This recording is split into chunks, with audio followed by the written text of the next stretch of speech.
बहू बनी ड्राइवर। सीमा की साड़ी रवि से होती है। रवि को नशे की बुरी लत लगी होती है। एक दिन, अरे माँ, मेरा एक साइड का शरीर काम नहीं कर रहा है। मैं आज खेतों में कैसे जाऊंगा? अरे बेटा, ऐसा ना बोल। तेरे पापा के जाने के बाद से तू ही घर चलाने का सहारा है। मैं डॉक्टर को बुला लाती हूँ। देखिए बहन जी, रोहन के शरीर के एक साइड में लकवा है। अब वो कभी ट्रैक्टर नहीं चला पाएगा। घर में मंहूसियत का माहौल हो जाता है। लीजिए माँ जी, रोटी खा लीजिए। अरे बेटा, मुझे तो भविष्य की चिंता हो रही है। मेरा एक ही बेटा है और वो भी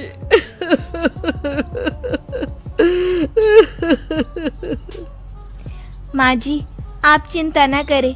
जब तक ये बीमार है मैं खेत जाकर काम कर लिया करूंगी।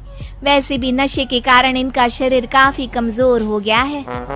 अगले दिन सीमा खेत में जाकर काम कर शाम को घर लौटती है।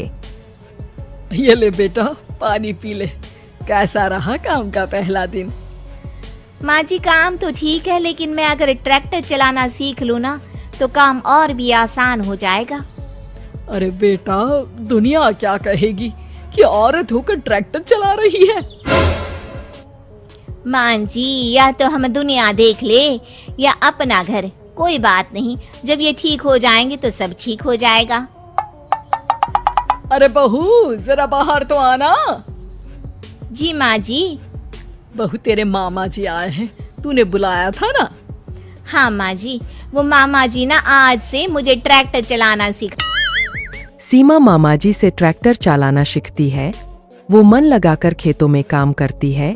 और एक दिन, माँ जी, पता है इस बार पूरे गांव में सबसे ज्यादा फसल का उत्पादन हमारे खेतों में हुआ है।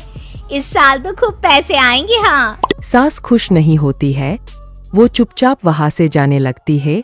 तभी सीमा उसे रोक लेती है। क्या हुआ माँ जी, आपको खुशी नहीं हुई? बेटा, आज डॉक्टर साहब बोल रहे थे कि रोहन के ठीक होने के लिए 5 लाख रुपए की जरूरत है। समझ नहीं आ रहा क्या करूं। सीमा शांत हो जाती है। अगले दिन सास सीमा के पास आती है। बेटा, ये मेरे गहने हैं। इसे अपने गहनों के साथ जोड़कर सुनार को दिया। जितने पैसे हो ले आ, डॉक्टर को आज ही देने हैं। सीमा अपने गहने और सास के गहनों को लेकर दुकान में बेचकर पैसे लेकर घर आ जाती है। माँ जी, सिर्फ 3 लाख रुपए का ही इंतजाम हो पाया है। बाकी के पैसे कैसे आएंगे? बेटा, अब तो एक ही चारा है, हमें जमीन भी बेचनी पड़ेगी। माँ, खेत बेच देंगे तो खाएंगे क्या? अरे बेटा, कोई दूसरा चारा भी तो नहीं है। रोहन ठीक हो जाए तो वो मेहनत करके इससे भी बड़ी जमीन ले लेगा। सास बहू मिलकर खेत भी बेच देते हैं। अब पूरे पैसे लेकर सास डॉक्टर के पास जाती है। डॉक्टर साहब, ये लीजिए सारे पैसे। बस किसी तरह मेरे बेटे को ठीक कर दीजिए। आपका बेटा ठीक तो हो जाएगा, लेकिन 6 महीने का समय लगेगा। सास बहू सोच में पड़ जाते हैं कि अब तो कोई जारिया भी नहीं रहा जहाँ से उन लोगों की कमाई हो। अब कमाएंगे नहीं तो खाएंगे क्या? माँ जी, मेरे माता पिता ने लड़की होने के कारण मुझे ज्यादा पढ़ाया लिखाया नहीं, लेकिन ट्रैक्टर चलाना सीखकर मैं कुछ काम करने के लायक तो हो ही गई हूँ। अरे बेटा, ट्रैक्टर अब कहाँ चलाएगी? खेत तो बिक गए हैं। माँ जी, मैं किसी और के खेतों में दिहाड़ी में काम कर लूंगी। कुछ तो पैसे आएंगे ही ना। कहकर सीमा काम करना स्टार्ट कर देती है। जैसे तैसे उन पैसों से गुजारा चल ही रहा था। माँ जी, पास के अस्पताल से मुझे नौकरी के लिए ऑफर आया है।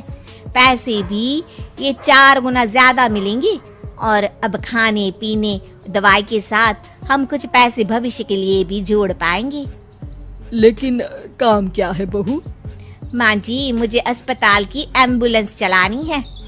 अरे, तू तो मेरी बहू नहीं, बेटा है। बेटा, जरूर जा बेटा। और हाँ, तूने पूरे गांव में एक मिसाल कायम कर दिया कि हर काम हर कोई कर सकता है। उनके लिए लड़की या लड़का होने की कोई जरूरत नहीं। सीमा मन लगाकर काम करना शुरू कर देती है। आगे जाकर वो